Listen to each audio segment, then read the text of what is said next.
Hola a todos, bienvenidos a un nuevo episodio del podcast. Hoy tenemos un nuevo invitado. Él es Javier Barón. Hola, ¿qué tal? ¿Cómo estás? ¿Qué tal? ¿Cómo estás, Jesús? Encantado. Bienvenido al podcast. Tenía muchas ganas ya de que vinieras. Y vamos a ir directamente a empezar. Bueno, ¿por qué decidiste estudiar biología? La carrera que estudiaste y por qué y cómo empezó todo un poco. Bueno, a ver, la verdad es que el tema de la biología en general y sobre todo del medio ambiente y de la fauna salvaje me viene desde el principio, desde que era pequeñito.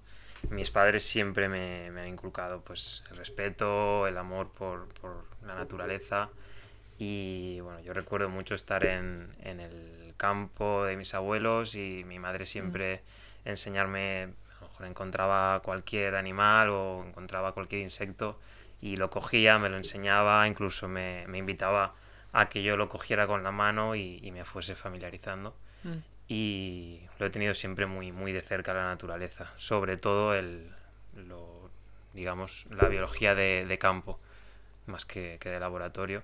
Y sí. finalmente es por lo que decidí decantarme. Y bueno, es algo que ya te digo, siempre me ha gustado y decidí intentar llevarlo más a lo profesional. Mm. No, me parece interesante lo que dices porque es verdad que con el tema bichos o tal, que se conoce comúnmente, la mayoría de gente suele tener como cierto temor Sí, o cierta respeto. aprensión a eso, claro. Y tú, Sí, sin embargo, tuviste la oportunidad, o se te dio la oportunidad de tu familia de que lo conocieras y claro, en lo apreciaras. general yo lo tengo súper interiorizado, es algo como súper normal para mí ver cualquier insecto e intentar cogerlo o observarlo con admiración. Muchas veces no es necesario cogerlo o no es recomendable cogerlo, Mm, pero sí tener mucho, vaya, yo al menos tengo muchísimo respeto por cualquier animal. Y sí que me he dado cuenta de que, bueno, todavía hay mucho que hacer, hay mucho desconocimiento en general sí, de y cómo funcionan, ¿no? Y cómo eso es, viven, o lo que es claro, mejor para ellos también. claro, eso es. Yo ya te digo, recuerdo mi madre darme una lagartija de pequeño o Mm, enseñarme lo que era un hormiguero, porque se comportaban de tal modo y me acuerdo de pasar tardes enteras de pequeño con 5 años viendo cómo funcionaba el hormiguero, poniéndoles comida para ver bueno, de qué manera se organizaban para recogerla y demás, y sobre todo esos recuerdos son los que tengo como inicio de la naturaleza.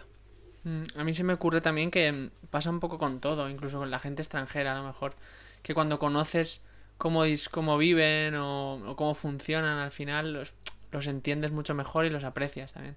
La mayoría de Sí, miedos y a lo mejor, bueno, incluso racismo en el caso de las personas sí, o miedo en el caso de los bichos, viene por por el eso, por desconocimiento. desconocimiento, claro. Eso es, Mm, sí, y cada vez me doy más cuenta que no es que simplemente odies algo porque sí, sino exactamente lo que tú dices, cuando le enseñas a alguien, oye, esto no está bien porque esto debería de ser así, normalmente se dan cuenta que estaban equivocados y corrigen. O sea que yo mm, considero que hace falta bastante educación sobre el tema y concienciación. Y bueno, ya hablando de naturaleza, pero también lo que tú dices, cualquier tema que la gente rechace o vaya a atacar, suele ser por desconocimiento. El racismo, por ejemplo, lo que tú decías, mm. es algo que, bueno, más que nada es Sí, falta de educación. y ir también, es muy importante ir con la mente abierta hacia todo, aunque no te guste en principio, no te interese tanto, pero por lo menos Ujú.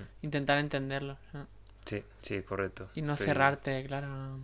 Sí, a decir no lo entiendo o le tengo miedo, pues ya está, eso no...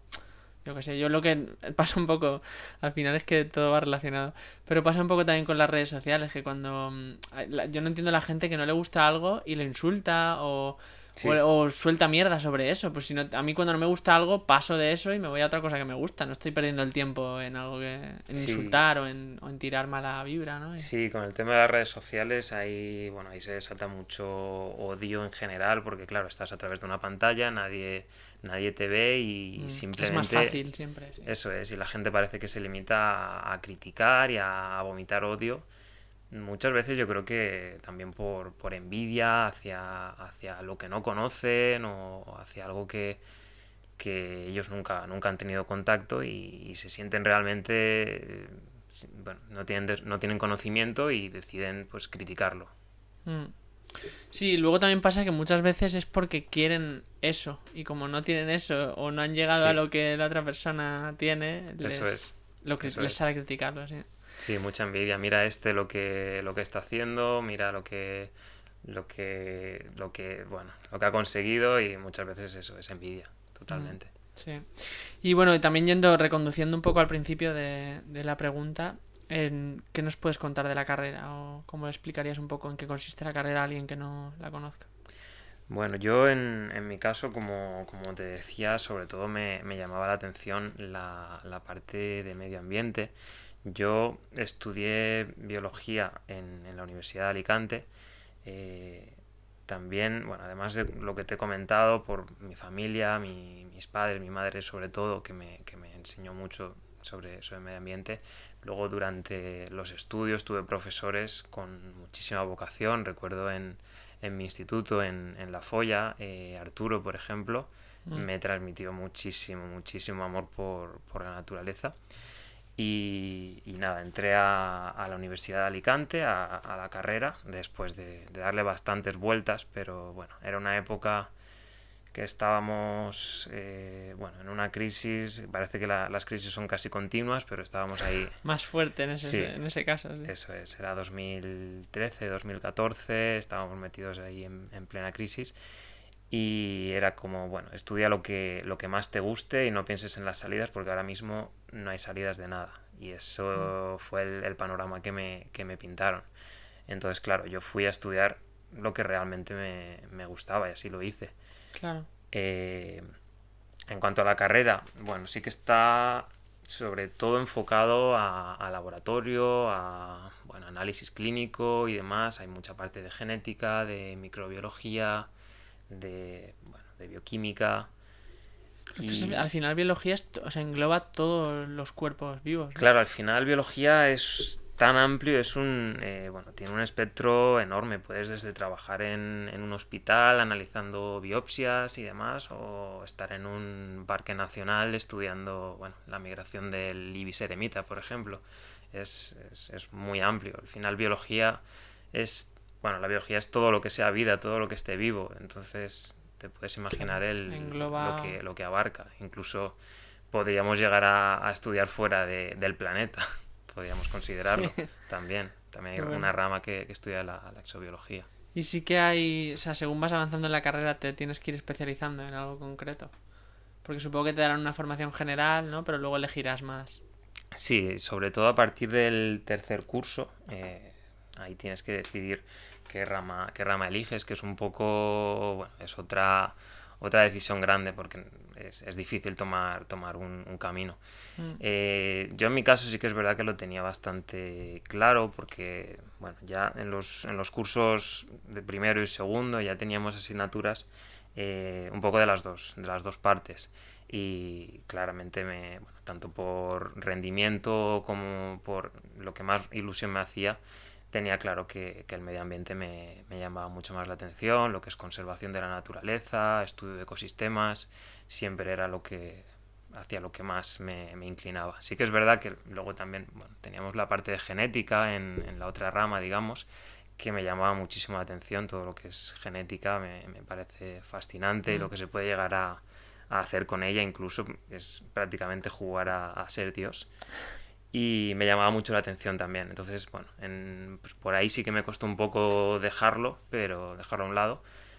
Pero sí, finalmente me decidí por esto y, bueno, sobre todo en cuarto ya sí que era 100% enfocado a medio ambiente. De hecho, el TFG lo terminé haciendo de aves, que es un tema que ¿de qué vamos a final, hablar? Sí, sí, sí. un tema que, bueno, es mi debilidad a la ornitología, terminé haciendo el TFG de aves, Mm, eh, tuve que sacar buena nota, saqué matrícula de honor porque era lo que más me gustaba y la verdad es que desde ahí pues ya he ido enfocando todo bueno, de medio ambiente en concreto en hacia ese ornitología, camino. en Mm. aves, Y una correcto. duda que tengo del medio ambiente es, o sea, ¿el medio ambiente engloba la flora y la fauna? ¿O? Sí, el medio ambiente, bueno, sigue siendo muy amplio, ya reduces un poco lo que es la biología, pero enfoca... Acotas un poco más. Claro, digamos que está el biólogo de bata y de bota, entonces bata es todo laboratorio y bota es todo lo que haya de Outdoors. puertas hacia afuera. Eso es. Claro. Entonces lo puedes enfocar tanto con fauna como con flora. Eso es. Y, y bueno, cuéntanos un poco también de las aves que has comentado. Cuéntanos un poco cuáles fueron tus primeros pinitos ahí en el tema relacionado con las aves. Si fue antes de entrar a la carrera o fue ya después. Pues el tema de las aves sí que es cierto que, bueno, te he dicho que desde pequeñito estaba muy concienciado con el medio ambiente y demás, pero las aves, bueno, eran como un grupo más de los que me interesaban, pero no estaba completamente metido en el tema de las aves, no Mm. tenía un conocimiento demasiado amplio antes de entrar en la carrera. Además, a partir del trabajo de final, ¿no? De carrera. Fue sobre todo en tercero, tuvimos una de las salidas de campo que hicimos, fuimos al Parque Natural del Hondo, que está entre Crevillente y Elche, y estuvimos haciendo actividades de avistamiento, también hicimos, avistamiento de aves, luego también había parte de botánica y luego había otra actividad que me llamó muchísimo la atención, que era una actividad de anillamiento científico de aves, que lo estaba impartiendo un profesor mío de la Universidad de Alicante, y me quedé fascinado porque llegué allí, tenía unas redes puestas, como unas redes japonesas se llaman, puestas entre la vegetación, y de esa manera se podían capturar las aves para estudiarlas. Y quedé completamente enamorado cuando, nos enseñó un ave, una curruca cabecinegra, todavía me acuerdo, y desde ahí dije, yo quiero hacer esto, quiero dedicarme a esto, o al menos tener mucho, mucho contacto con esto. Tienes un poco el momento ese grabado, ¿no? Sí, En sí, la cabeza. totalmente. Desde ahí, empecé ya a buscar más información, porque sí que es verdad que en la carrera, se engloba, como te comentaba, muchísimo sobre todos los temas, y al final sobre un tema en concreto realmente es algo más que una pincelada, no es demasiado. Entonces ya tuve que tener más formación por mi cuenta, buscar mucha Mm. información. Ya fue cuando me empecé a comprar mi equipo, mis prismáticos, mi cámara, mi telescopio, y a moverme con personas que estaban más dedicadas a la ornitología. Y fue todo mediante la práctica, entonces, o sea, eso, no estudiaste nada concreto, sino que simplemente empezaste a hacerlo con el equipo y con gente que ya sabía y te fuiste enseñando. Eso es, yo, al día siguiente contacté con el profesor que nos había estado enseñando esto, le dije si podía seguir aprendiendo más sobre el anillamiento, si podía acudir con él cuando fuese a estudiar aves. Me dijo que sí, y a partir de ahí, los fines de semana empecé a ir con él, ya a través de esto, conocí otros contactos y demás, Mm. y ya, al final ya empieza a ir todo rodado. Ya te preguntan si quieres ser anillador y demás, y ya empecé a formarme también, que es como otra formación aparte. El tema Sí, del anillamiento tienes que... específica. Eso es, estás mínimo 2 años formándote, acudiendo prácticamente 1 o 2 veces por semana a sesiones de anillamiento, y después tienes que hacer un examen, tanto teórico como práctico. Esto ya es aparte de la carrera. Ah, vale. Y te dan un carnet, a lo mejor una acreditación. Correcto, te dan un permiso que te sirve a nivel nacional. Puedes convalidarlo para otras zonas de Europa, incluso del mundo, pero el que te dan ellos de inicio es el nacional. Y luego, si tienes interés por anillar en zonas protegidas como parques naturales y demás, ahí ya sí necesitarías otro permiso más específico. Ah, vale. Lo tienes que solicitar, presentar un estudio, por qué quieres capturar estas aves, porque al final, no te vale con quiero anillar porque me gusta y porque quiero verlas de cerca. Tienes que presentar un estudio con un objetivo y con unos motivos de por qué vas a al final ocasionarles esa Ese estrés. molestia, ese estrés a las aves. Eso es Mm. correcto. cuéntanos un poco cómo es un día de anillamiento, que yo probablemente lo viva pronto. Sí, yo, bueno, quiero que te vengas algún día porque me gustaría que lo vieras de cerca, Sí, a la mí me verdad. gustaría mucho, Mínimo pero una vez en la vida tendrás que verlo y es quién muy sabe si no curioso. te aficionas al final. Ya, yo es lo que Eh, te dije también, que yo crecí con palomos, porque mi padre tenía, y aquí en casa. Y es como que en cierta forma, claro, al final te has quedado con eso y con las aves y claro. entiendes a lo mejor más que el resto de la gente que no ha tratado Claro, al tanto con eso. final, al final es lo que comentábamos, lo que te educan desde pequeño, bueno, se te queda grabado porque creces con eso, tu cerebro va desarrollándose con todo eso a tu alrededor y lo familiarizas y lo ves como algo más habitual, al menos que alguien que está, bueno, en una ciudad con poco contacto con Mm, la naturaleza. Entonces lo claro. normalizas. Yo Mm, creo que te va a gustar. sí, yo también. Bueno, generalmente una jornada de anillamiento empieza bien temprano. Si es verano estamos hablando de levantarnos quizá a las 4 de la mañana. Joder, eso, Eh, eso es acostarse tarde, no levantarse temprano. sí, podrías llegar a ir según qué día del tirón, pero bueno, no es recomendable si queremos hacerlo bien. Entonces, bueno, empiezas pronto, sobre las 4:30, ¿Y a qué hora te 5 tienes. acuestas el día de antes? Intento acostarme pronto, aunque sí que es verdad que el día que anillo tengo tendencia a dormir más Claro, bien poco. porque estás como con la emoción de ver cómo sale. Sí, y bueno, también tienes tu rutina diaria, te acuestas Claro. 11, 12 de la noche todos los días. Es difícil que el día que vas a anillar te acuestes antes, por Mm, motivos de trabajo o simplemente por el ritmo circadiano que tienes que no te sí. duermes. Pero bueno, normalmente intento acostarme al menos a las 9 o así, sobre todo en verano cuando hay que levantarse tan pronto. Y nada, a las 4:30, 5 de la mañana ya tienes que estar en la zona de anillamiento porque tienes que montar todo el equipo que bueno, Mm, suele llevar normalmente entre una hora, hora y cuarto, depende de la zona.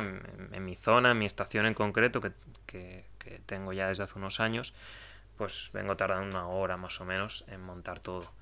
Se montan unas redes japonesas, como he comentado antes, que son prácticamente invisibles, tanto para el ojo humano como para ellas, para las aves.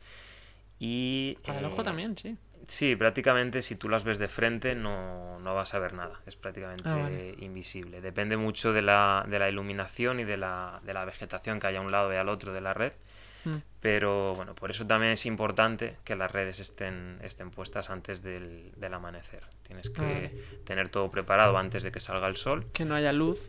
Eso es, abandonas la zona y ya cuando inician el día, bueno, las aves lo primero que hacen es tener un pico de actividad enorme, se dan prisa por salir a beber agua, alimentarse, darse un baño incluso. Normalmente los anillamientos se suelen hacer en puntos de agua, Mm, la cerca mayoría de de ríos veces. o de lagos. O en ríos o en estanques, zonas que sean un atractivo para ellas. Porque, bueno, si tú al final anillas en medio de un bosque, cogerás lo que pase de casualidad por ahí, pero lo Ya. puedes dirigir, digamos, teniendo ese atractivo que es el agua. Las Suelen ir a aves beber, ¿no? suelen ir a beber, suelen darse un baño incluso en diciembre, aunque esté el agua prácticamente congelada, se dan un baño porque bueno, eso Sí. les ayuda a desparasitarse y a tener el plumaje siempre vivo y limpio. Y Y sí, a mí empiezan el día también ahí cuando se hace de día ellas. empiezan el día, bueno, depende de la especie, tienen sus zonas de dormidero.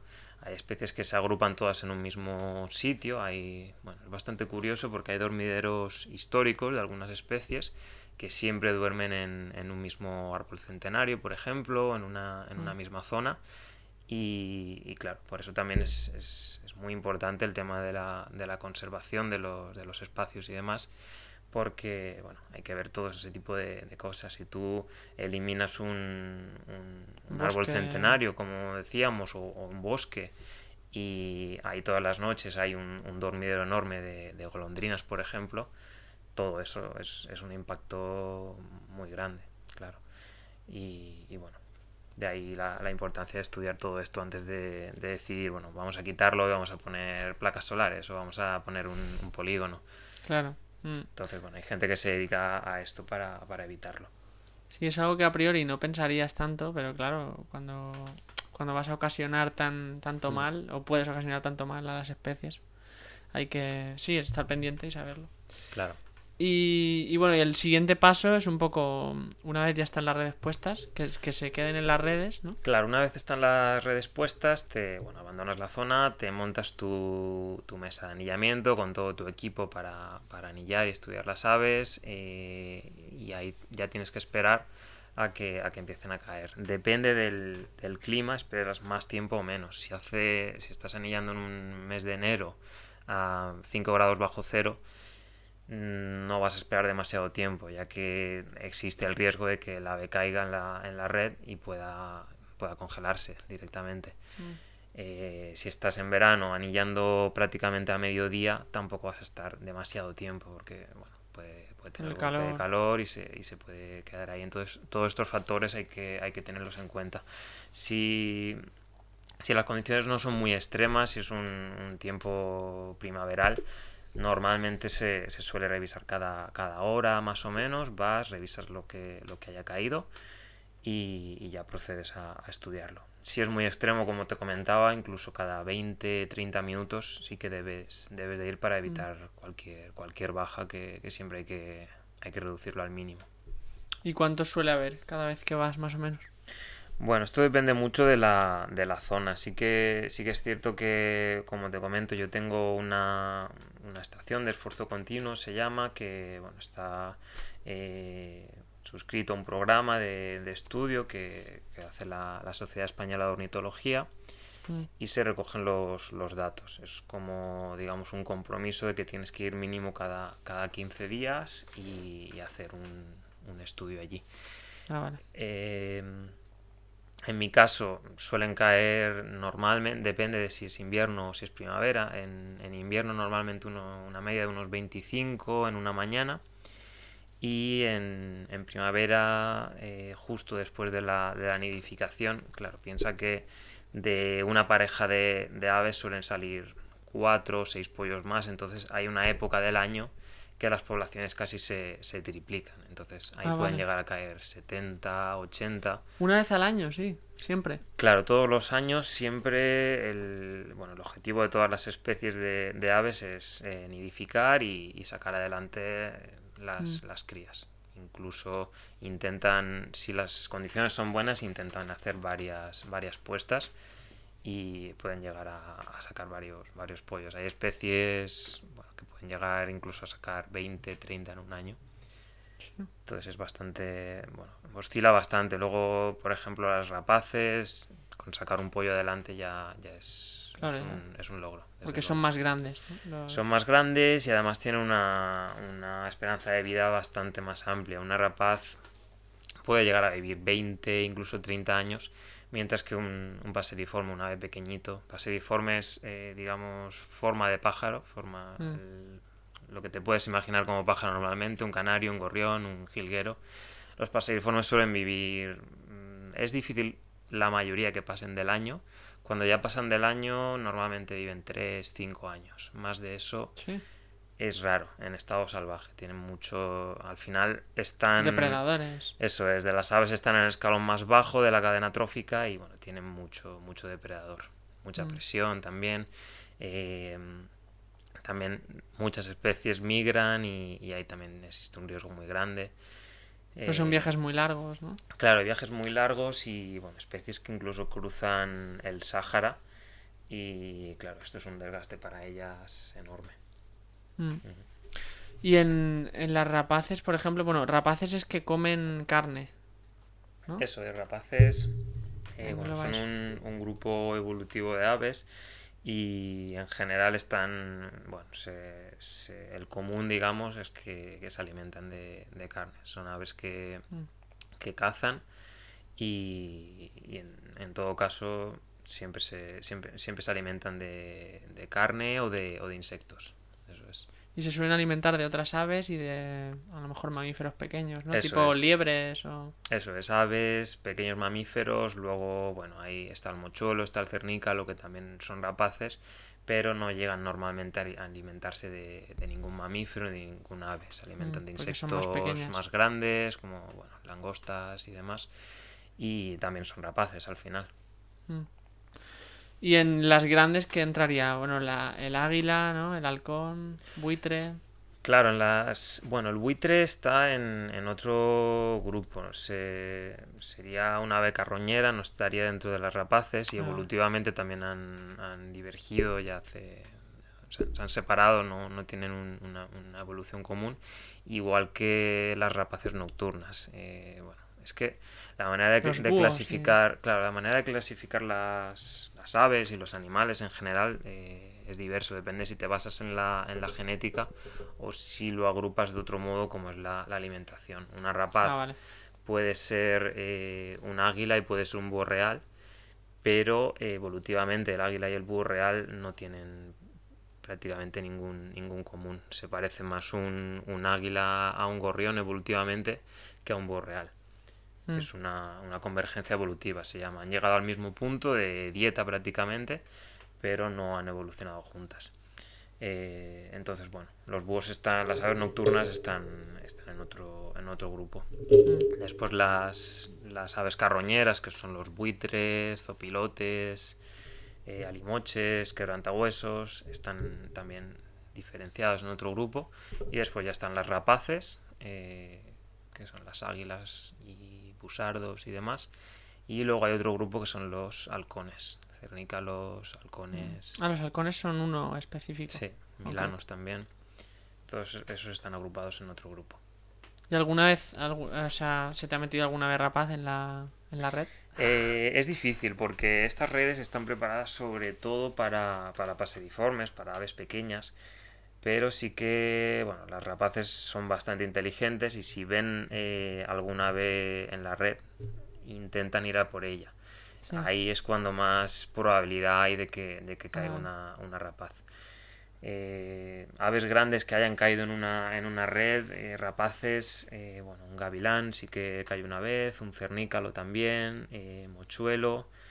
Una vez nos cayó también un águila calzada, que es de lo más grande que hemos llegado a anillar con estas redes. Y también, bueno, ya otro grupo, también nos cayó un ana de azulón, que es digamos, el pato habitual que se suele ver en los parques. Sí. También nos cayó, pero es difícil que se enganchen en esas redes, porque, como te digo, están preparados para aves pequeñas, tienen una luz de malla, digamos, para que se enganchen las patitas pequeñas, Ah, las vale. alas, y normalmente se La suelen luz de escapar. malla es como el hueco, entiendo, que Claro, es tiene la red. como la red, digamos, es una cuadrícula y tiene una luz de malla que es de 16 milímetros por 16. Y si necesitas anillar rapaces, normalmente se requiere que sea al menos el doble, al menos de 32. Ah, vale. Claro, es como otra modalidad, ¿no? Pero existe. Eso existe, se practica, pero ya es un estudio más específico. No se suele hacer de manera general. Mm. Mm. Claro, es que yo hablo también desde un poco el desconocimiento, pero las águilas, tal, los halcones, es como algo más conocido. Pero es verdad que en las Sí, aves pequeñas muchas veces ves un ave y dices, uy, me parecen como todas muy parecidas o muy iguales, sí, no diferencias tanto. eso es algo bastante frecuente y que me pasa a diario cada vez que le explico a alguien, bueno, lo que más me apasiona, lo que me dedico. Siempre se suelen inclinar a decirme, bueno, pues yo he visto un boreal o he visto un águila muy grande o incluso me quiero tatuar un águila o un halcón. Y claro, está genial, me parece muy, muy interesante. Al final bueno, son los grupos que más llaman la atención a la Pero gente también hay de a otros, pie. ¿no? Tú haces el disclaimer, dices, cuidado, Eso que es, también eso hay es. otros, Yo otros en grupos. mi caso, de hecho, las aves que más me llaman la atención son las aves pequeñas, las de menor peso. Bueno, me fascina sobre todo las que son migradoras. Ya no solo las golondrinas, que son de las más conocidas, o los aviones, vencejos, sino bueno, también mosquiteros, por ejemplo, o papamoscas, reyezuelos. Bueno, el papamoscas, por ejemplo, hace una migración larguísima. Normalmente crían en la tundra asiática, bueno, sí, en la tundra asiática, en Rusia también, y llegan hasta la zona tropical de África en la migración. Joder. Y estamos hablando de un ave que puede pesar unos 10 gramos. 10 gramos, incluso hay aves de 7, 8 gramos que cruzan el Sáhara. ¿Y cómo hacen esos Y viajes tan largos? ¿Se van parando? claro, es curioso porque, bueno, yo te hablo de que pesan 8 gramos. Esto es cuando no están en migración. Cuando van a iniciar la migración, vas viendo Suben de si... peso. Eso es, a lo largo de las jornadas de anillamiento vas viendo como un ave que está criando en tu zona cada vez pesa más. Pasa de pesar 8 a pesar 10, 12, 14, incluso llega a duplicar su peso. Joder. Duplicar su peso, Preparándose para lo que viene, ¿no? El tiempo que va a claro, estar sin comer. eso es, imagínate duplicar el peso en un ser humano, pasar de 80 a Ya 160 ves. kilos. Es una barbaridad. Entonces, bueno, vas viendo como cada vez tienen más grasa acumulada y se van preparando para la migración. Con esa grasa ahí pueden sacar alimento para varios días bueno, sin comida. Mm. Claro, cuando inician la migración, ellos no saben si donde paren al día siguiente va a haber alimento, o si va a ser el Sáhara, o si van a estar en medio del Mediterráneo y no van a poder ni siquiera parar. Entonces tienen que estar muy bien tanto de reservas como de forma física. Vas viendo también la musculatura se va desarrollando muchísimo y es muy interesante todo ese proceso porque se adaptan perfectamente, o al menos se tienen que adaptar perfectamente para llevar a cabo la migración correctamente. Mm. Entonces, como te decía, yo los paseriformes pequeños y sobre todo los que hacen migraciones les tengo admiración, son mi debilidad, digamos. Sí, como Desde tu luego. favorito. Sí, sí, la verdad es que... Y bueno, una de las cosas que más ilusión me hace también es cuando en primavera estamos anillando y anillamos a lo mejor un pollo de ruiseñor que acaba de... Bueno, ves que está todavía con el plumón, acaba de salir del nido y lo anillas en ese momento. Pasan los meses, llega el otoño, ya no sabes nada de ese ruiseñor, llega el invierno, sigues sin saber nada y llega la primavera siguiente y vuelves a recuperar ese mismo ruiseñor con la anilla que le pusiste el año pasado. Y ya mayor. Eso es, ya con su plumaje de adulto y sabes que bueno, se ha cruzado prácticamente todo África, todo el norte de África, todo el Sáhara. Qué bueno. Ha llegado hasta la zona tropical, algunos incluso llegan más abajo, hasta la zona de la sabana de Sudáfrica, Sí. y ha vuelto al mismo sitio donde nació a criar otra vez. Y la verdad es que me fascina el pensar, decir, yo he estado aquí todo el otoño, todo el invierno, y este ave, sin ningún pasaporte, sin ningún permiso de nada, se ha recorrido prácticamente el continente europeo y africano entero. Me fascina muchísimo, desde luego. Claro, es como una libertad ideal. Como que tiene lo que tú dices, puede volar donde quiera. E incluso luego sin saber, sin tener conciencia de que está en España, su hogar, un poco donde ha nacido, sabe volver al mismo sitio. Eso también Sí, es el hecho súper... de que ¿Eso sabes por qué se da? Lo de que los pájaros, las aves vuelvan al mismo... el hecho de que se orienten y vuelvan al mismo sitio es algo que todavía no se sabe con certeza cómo lo llevan a cabo. Sí que se sabe que bueno, tienen como una especie de brújula en el cerebro con bueno, células que tienen hierro en su composición, y eso les ayuda a orientarse con el campo magnético.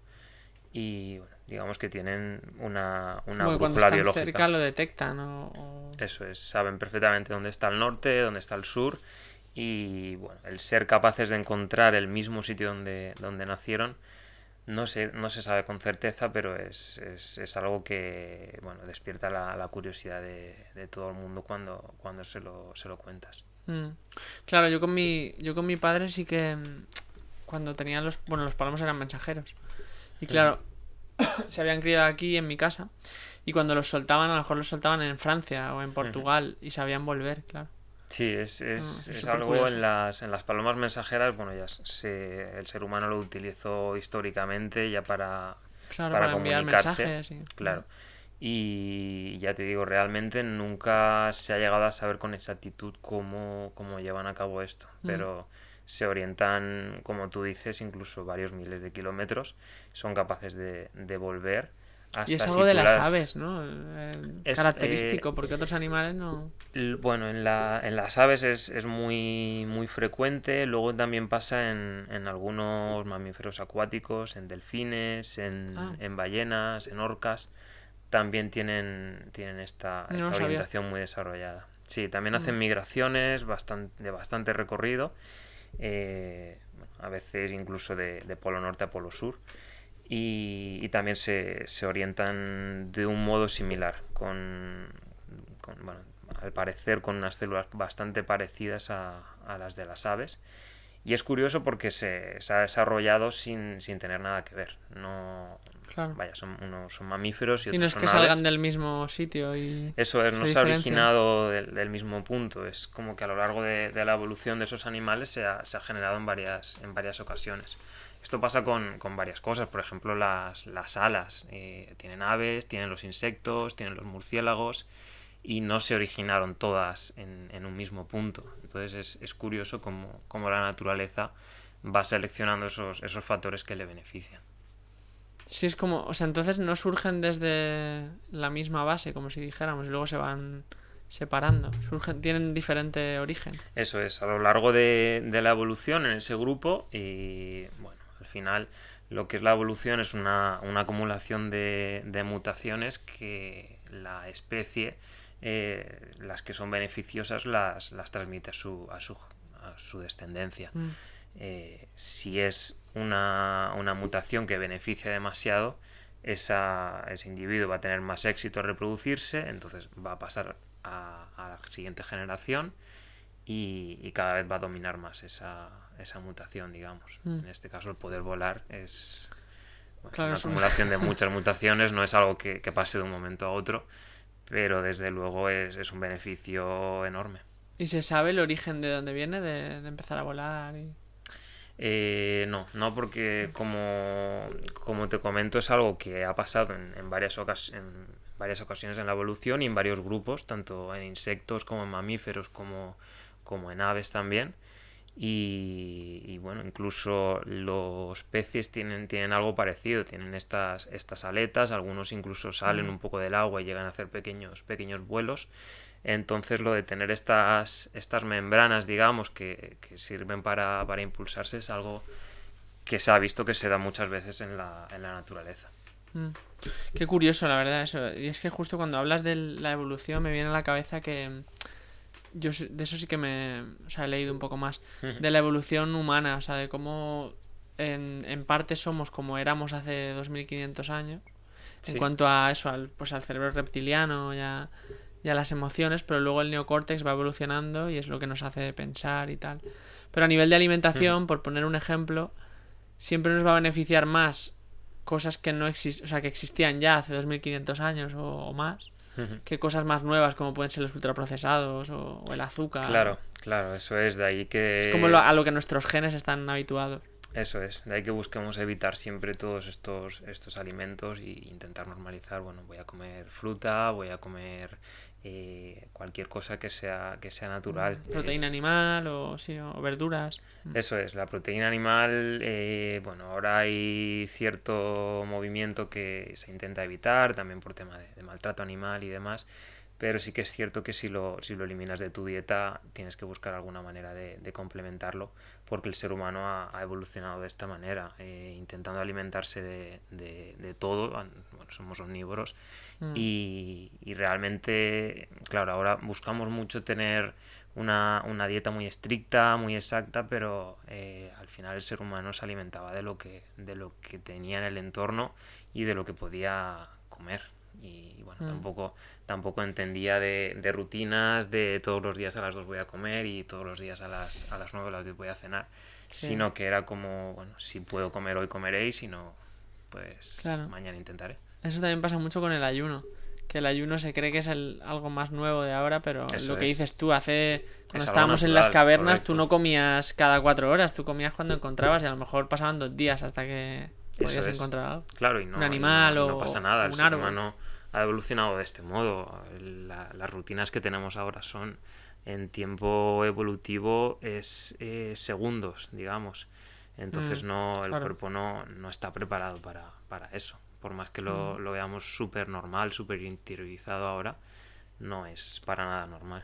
No lo acoge, claro, y es como ir un poco contra la naturaleza, de Eso tantos es, años de evolución eso es. y de cómo hemos crecido, pero creo que es importante eso, entenderlo, también cómo funcionamos, para a nivel de salud mejorar mucho. Porque es verdad que claro, las ciudades y nuestro modo de vida actual, tan rápido, tan en pantalla, están todo el rato sentados, al final no es para lo que estamos diseñados. Entonces hay que Claro, saberlo y también intentar mejorarlo un poco. Claro, es importante eso, coger perspectiva y bueno, ver que el ser humano no se ha formado en los últimos 100 años, lleva varios millones de años y lo reciente es algo muy, muy puntual. Entonces, intentar no cerrarnos completamente en el mundo que hemos creado reciente, eso Mm, es. claro. Sí, yo ahora mismo pienso que, o sea, para mí la carne es muy importante y no voy a renunciar a ella. Lo que sí que me gustaría sería que se tratara mejor a los animales y hubieran mejores condiciones. Pero al final también entiendo que se produce tanto en masa todo, porque somos tantas personas y hay tanto consumo, que al final es muy Claro. complicado hacerlo de manera... O sea, llegar a todos y poder hacerlo de una manera más limpia o más, no sé, más segura. Claro, eso es. El tema de, bueno, todo lo que es reducir el maltrato animal es bastante complicado cuando somos ya casi 8.500 millones de habitantes en el planeta y todos queremos tener una dieta bueno, que abarque todo. Ya no solo de carne, sino también de cualquier fruta, cualquier verdura y al final eso tiene que pasar por una explotación del producto. Claro. En el Es caso como de que los van a la par animales, las dos. eso es, en el caso de los animales pues es lo más sensible y lo que más hiere a la gente. Por eso muchos están intentando evitarlo. Mm, Pero vaya, pasa con todo, pasa también con los cultivos. Al final, bueno, para poder alimentar una población tan extendida, necesitas mucho terreno y arrasar Sobreexplotación eso es, de los arrasar terrenos. con muchas zonas, con mucho bosque y bueno, en general el tema de la sobrepoblación es algo delicado, desde luego. Mm. Sí, estamos también, a veces lo hablo con mi padre, que antes, la diferencia es que antes comías un poco más de todo, o sea, más de lo mismo todo el rato, porque era lo de tu alrededor, y ahora el precio que pagas, o sea, era todo como de más calidad, y ahora pagas un precio por comer de todo el año, Claro, y de menos calidad también. claro, queremos tener en la nevera una sandía todo el año, una manzana todo el año, uva todo el año y a la misma vez queremos rechazar que venga la comida de Sudáfrica o de invernadero. Claro. Entonces hay que No es normalizar, compatible una con la otra. claro, hay que normalizar comer bueno, la fruta y la verdura de temporada y en general adaptarse al entorno. Mm, Es tan sencillo como mirar, bueno, qué está creciendo ahora a mi alrededor. Pues hay almendros, hay lechugas, hay tomates. Sandía no está creciendo. No vamos a buscar en el supermercado una sandía porque el origen no va a ser de aquí. Y ahí ya es cuando vienen los problemas. Si tú te traes toda esa mercancía de Sudáfrica, por ejemplo, las emisiones que eso está provocando son mucho más elevadas que si lo traes del campo que hay en el pueblo de al lado del supermercado. claro.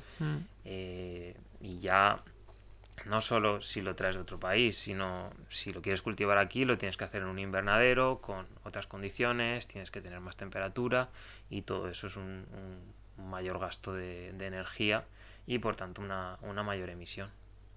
Al final yo es que estoy muy a favor de casi en todos los aspectos de la vida respetar un poco nuestra evolución y lo que comúnmente hemos hecho tantos años. Claro, al final... Disfrutando también de los avances que vienen con el tiempo y con la tecnología, pero a la vez intentando estar en paz con lo que somos, con nuestro ADN o nuestro diseño principal.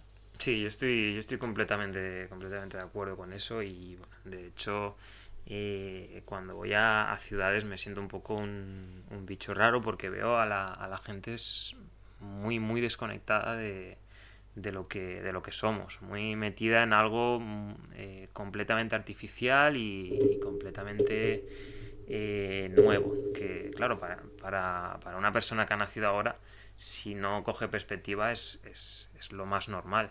Pero bueno, yo siempre intento ver un poco más allá y ver que no es esto lo que es normal de siempre, digamos. Claro.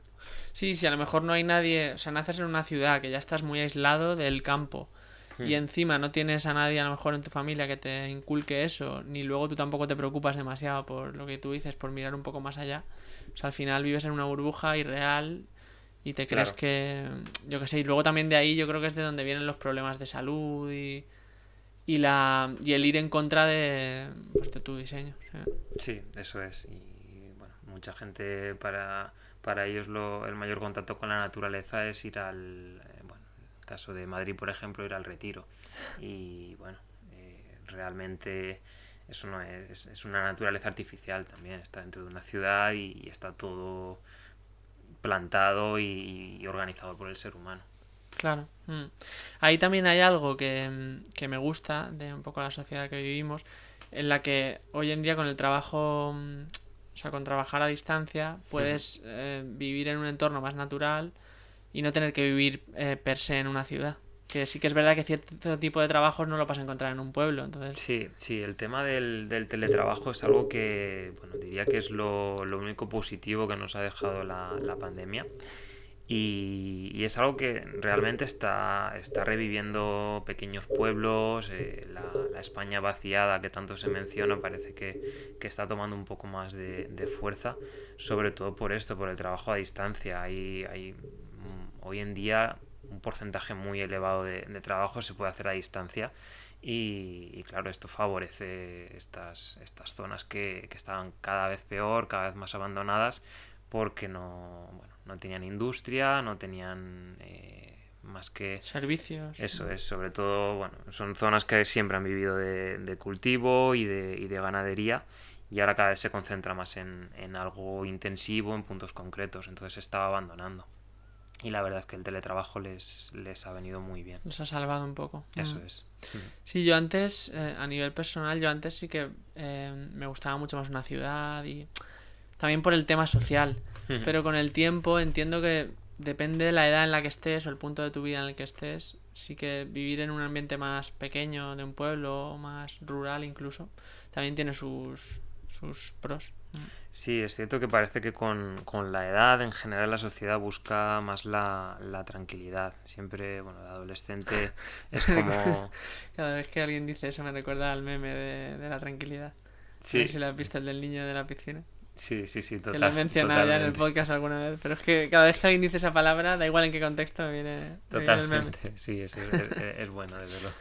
Sigue, perdón. Pero sí, cada vez, bueno, se busca más esto y es verdad que de adolescente siempre es como, bueno, si naces en un pueblo aquí no hay nada que hacer, aquí esto es aburrido y conforme te vas haciendo más adulto vas valorando más bueno, estar tranquilo, estar en paz contigo mismo, digamos. Mm. Sí, a mí me pasaba que cuando era más pequeño odiaba Ibi. O Sí. sea, era como que decía, joder, ¿por qué he nacido aquí y no en una ciudad? Pero con el tiempo, no sé, lo vas también apreciando más. Y también yo me planteo, ahora tengo 29 años, pero y sí que me Ujú. apetece un poco más ciudad. Pero sí que me planteo que lo que he dicho antes, que en cierta etapa de tu vida o en cierta edad, a lo mejor con 60 años sí que te Ujú. apetece algo más tranquilo Sí, y incluso para criarte. Por ejemplo, criarte en el campo yo creo que te da una perspectiva te diferente da a unos alguien que se cría en valores. una ciudad, Ujú. claro. Ah. Sí, yo estoy de acuerdo. Y bueno, a ver, entiendo que bueno, hay muchas personas que les llama más la atención la ciudad. Yo en mi caso, bueno, quizás soy un poco una excepción. Nunca me han llamado las ciudades y cada vez que he ido a ciudades grandes me he sentido como un elefante en una cacharrería, la verdad.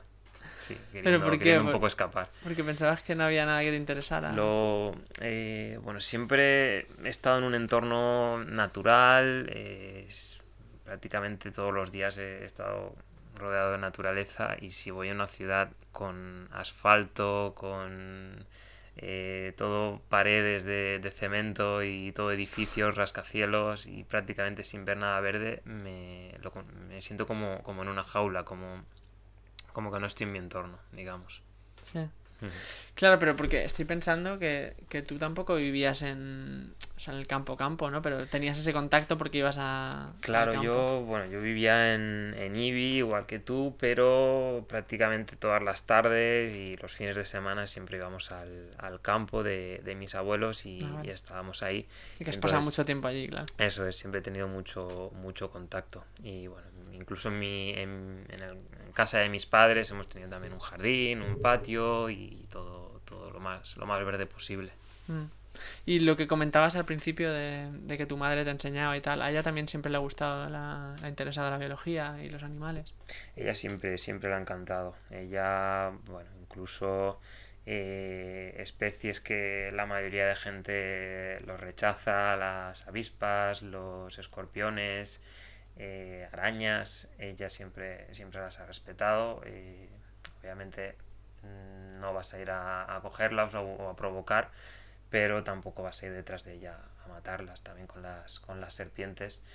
Bueno, me duele mucho ver personas que cogen lo que tengan a mano y las apalean o las parten por la mitad con cualquier cosa, Sí. simplemente por esa creencia de que Son peligrosas. son nocivas, claro.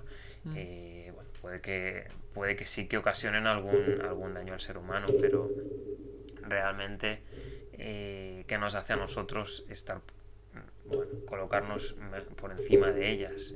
Sí, ellas quizá nos hacen daño a nosotros, pero nosotros también estamos al final arrasando con una población entera de serpientes o de arañas que yo al menos considero que tienen el mismo derecho a estar que nosotros. Claro. Sí, pero es como que con el tiempo hay tendencia de el ser humano prevalece sobre todas las cosas y todo lo que te moleste o lo que esté en un sitio que tú puedas estar, fuera. Eso es Como ese siempre... sentimiento egoísta un poco. Sí, todo lo que hace daño o puede competir, digamos, con el ser humano, siempre se ha intentado desplazar. Se les ha llamado normalmente alimañas, que es como despectivo, como que hay que eliminarlo porque puede competir con nosotros bueno, ahora parece que menos, pero llegó una época que el planeta parecía que solo era nuestro. Total. Me está recordando también lo que has dicho de las serpientes a una película que van a estrenar pronto en Netflix que se llama... Bueno, en francés es Sous les Seins, pero en castellano creo que es bajo el Sena o algo así. Y está basado en el triatlón de los Juegos Olímpicos de París. Que entra un tiburón en el Sena, en el río, claro. Entonces Wow. es súper... Que de hecho sale mi hermano en la peli. La grabaron en Alicante. Sí.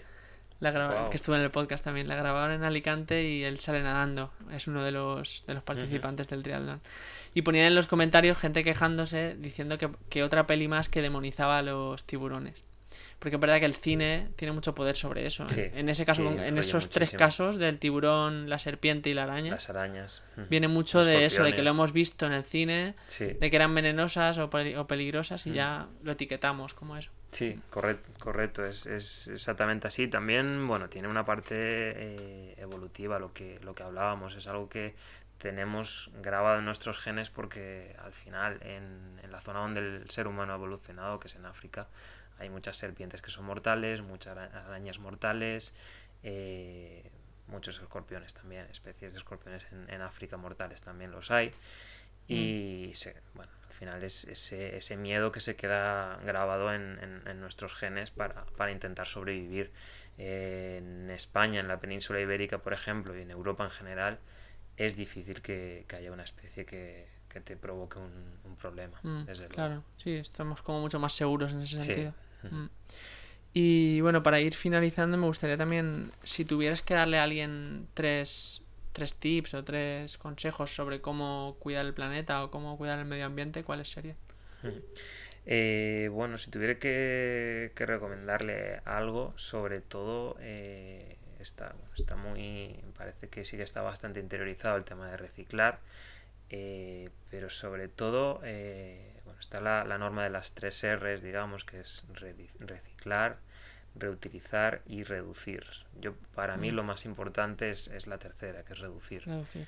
Consumir menos, ¿no? Eso es, si evitas consumir algo, no tienes que reciclarlo y no tienes que volver bueno, a trabajar para que eso se Mm. elimine y no provoque un problema. Sí, es como con lo que empieza todo. Si ya reduces eso, las Eso otras dos es. también van a ser más Si, fáciles. Porque... eso es. Si partes de la base de que esto no lo estás generando, ya eliminas todo el problema directamente. Entonces, intentar, bueno, el tema de la ropa es algo que me enfada bastante. La gente parece que Ya. todos los fines de semana, incluso, es algo que me suena hasta extraño decir Como todos ir los al fines de parque. semana, pero sí, parece que hay gente que todos los fines de semana va a comprarse ropa nueva y ropa que está eh, a la vista, está perfecta, porque ha pasado de moda o porque De ya no te temporada. gusta, la desechas y te compras otra. Entonces, intentar esto, sobre todo reducir el consumo de todo en general, es muy importante. Es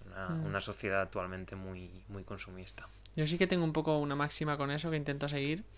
Que es que algo que me... O sea, primero medito muy bien lo que me voy a comprar. Y luego cuando me lo compro intento sacarle el máximo partido posible. O sea, en cuanto a pensar, si no lo voy a utilizar, yo qué sé, durante un año, durante dos, no me lo compro. Es como algo Claro, muy... sacarle yo mucho partido. Bueno, obviamente intento reducir lo máximo posible, pero también tengo momentos de antojos, digamos, de me quiero comprar Sí, esto y como lo quiero todos al ya, final. pero intento pararme un poco y decir, vale, voy a pensarlo al día siguiente o dentro de 2 días y voy a ver si todavía lo sigo queriendo. La mayoría de veces lo piensas y dices, bueno, pues realmente ya tampoco me hace tanta ilusión, igual no Mm, lo necesito tanto y intentas evitarlo, claro. Obviamente que necesitamos tener cosas porque la sociedad que estamos es así, sí.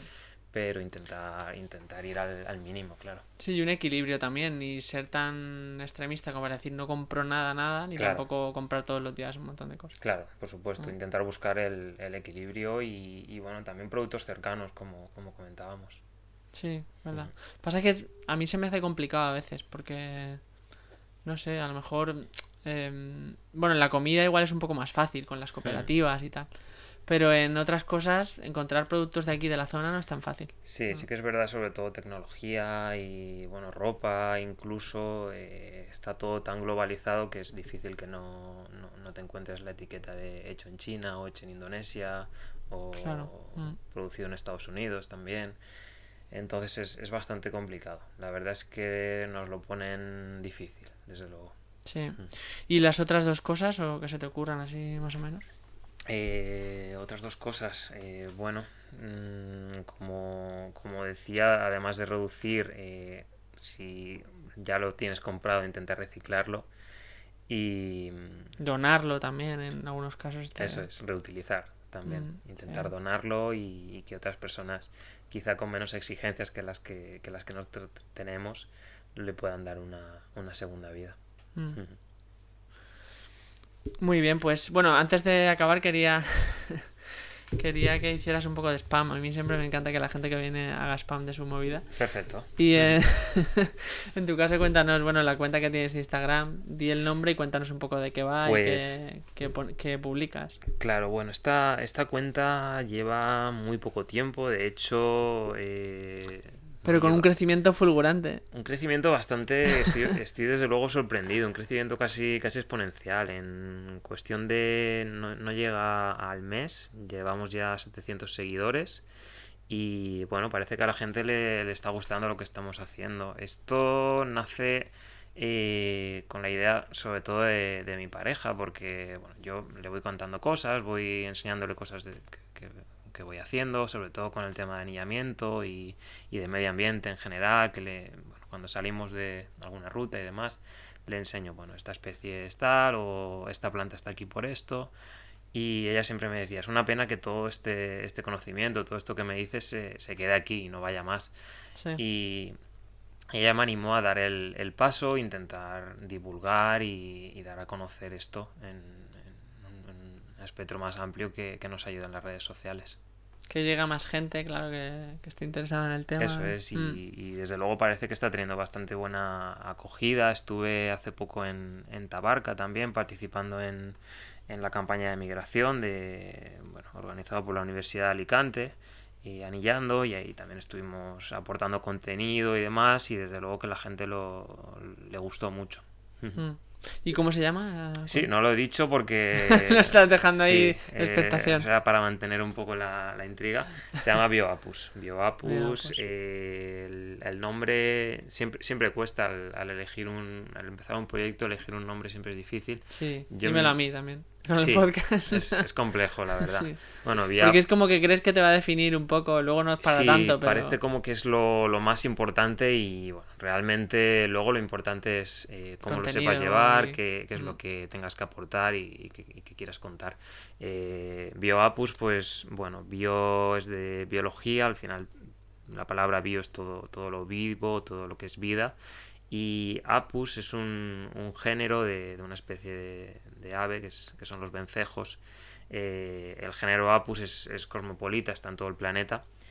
Y claro, al final, si proteges ese género, el Apus, estás, digamos, protegiendo el planeta entero. Entonces es un poco esa simbología de si protegemos el vencejo, protegemos el planeta. Y cambia, bueno, es que ahora me interesa lo del vencejo. ¿Cambia mucho la especie de un país a otro, de un continente a otro? Bueno, sí que el Apus es un género. Hay diferentes especies. Bueno, al final las especies, digamos que tienen un género y un epíteto específico. El Apus tiene unas 12, 14 especies, si no me equivoco ahora, y están distribuidas por todo el planeta. Entonces, aquí en Europa tenemos el vencejo común, en España en concreto, que es más árido, tenemos el vencejo pálido, pero luego, si te vas a Estados Unidos, ahora mismo en castellano no me lo sé, es el Chimney Swift, que es otro vencejo que si lo miras a vista de pájaro, nunca mejor dicho, es prácticamente igual. Pero sí que una vez más ahí los genetistas han hecho... Sí, sobre todo... No solo el exterior, sino en el interior. Muchas veces hay especies que son prácticamente igual, pero genéticamente han considerado que llevan muchas generaciones, varios cientos de generaciones sin tener contacto. Normalmente para diferenciar una especie tienen que haber en general unos 10.000 años de tiempo que no hayan estado interfiriendo entre ellos, reproduciéndose. Que no son pocos, ¿no? Eso es. Igualmente luego pueden haber hibridaciones, pueden haber especies que se reproduzcan dos especies entre ellas y tengan éxito. Algunas luego no son viables, no son fértiles, pero sí que, sobre todo si el género, lo que te comentaba, Apus, es el mismo, aunque sean dos especies, pueden llegar a reproducirse. Ah, vale. Qué bueno. Pues bueno, lo pondré en BioApus, lo pondré en la cajita también de la Perfecto. Si le dais difusión, para que la gente vaya ahí al link. Genial, muchas gracias. Y nada, muchas gracias por venir al podcast. Seguro que repetiremos pronto. Gracias a ti por haberme invitado y por abrirme las puertas para contar un poco lo que me apasiona y lo que más me gusta. Sí, además que es un tema del que podemos también sacar mucho, entonces seguro que próximamente hacemos otro. Sí, yo creo que la verdad tengo la sensación de que me ha faltado mucho por contar y por explicar. Claro. O ir a algo más específico, y bueno, ya lo planificaremos. Al final, es lo que comentábamos, es un tema, la biología es un tema tan amplio que da para mucho, desde luego. Sí. Bueno, a los que escucháis, gracias por estar ahí y nada, suscribiros al canal y nos vemos en el siguiente. Chao.